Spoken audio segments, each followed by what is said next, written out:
don't know if you've seen this, Eddie, but I mean, it seems to have changed. There's been a shift over the last probably 10, maybe even 15 years since the late 90s, mid 90s. There's been a shift in public perception, and I think obviously Bella Head and Laura Marling are the latest incarnations of that. I mean, is that how you see it? Yeah, I mean, I think musicians are proud to be known as folk artists. The public are really happy and are really into embracing them. I think we've got the right measure of our own culture. We're understanding our own culture and able to present it in a really positive way and embrace all the kind of the multicultural aspects to it as well.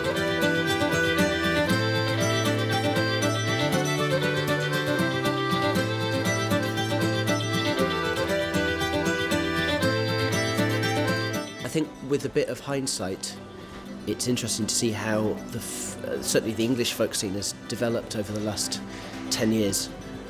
Because when I started making records, you were always told that it just wasn't possible to play to people your own age and to expect to play to people my parents' age forever. And that just seemed the way it was always going to be. And that has kind of crept up on, that's changed very gradually over 10 years. And now you go to places like Shrewsbury Folk Festival or Towersey on the Sunday night, Monday night, and it's just full of teenagers, and I don't know where they've come from, but I'm very glad that they're here. Now there's an opportunity. Now there's a climate where people on a much larger scale are going out and buying the music or buying tickets, and because there's been that bedrock, there's this great tradition that can be kind of delved into, and that's why I think we've got the artists that are have the potential to do really well internationally.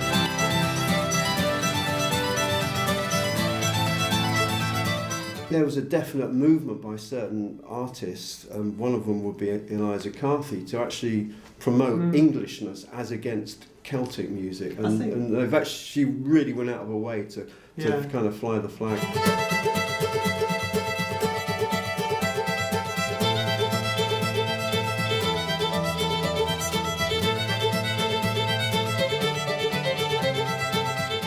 Cambridge is celebrated as being, one of the most famous, one of the best festivals in the world, and to be able to present English artists at the forefront of that festival is really important.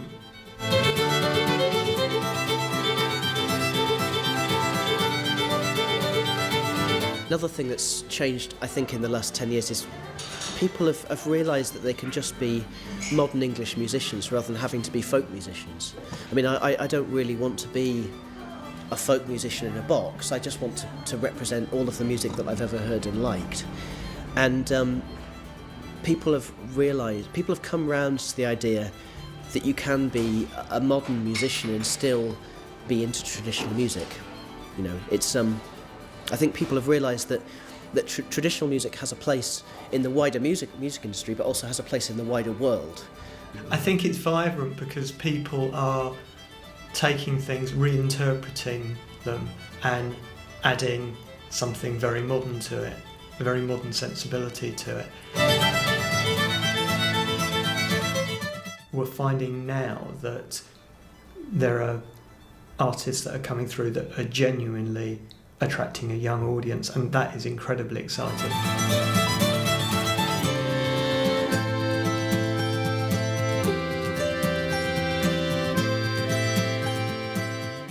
I firmly believe we've got artists now that can rival anywhere in the world, and it's great that we're exporting.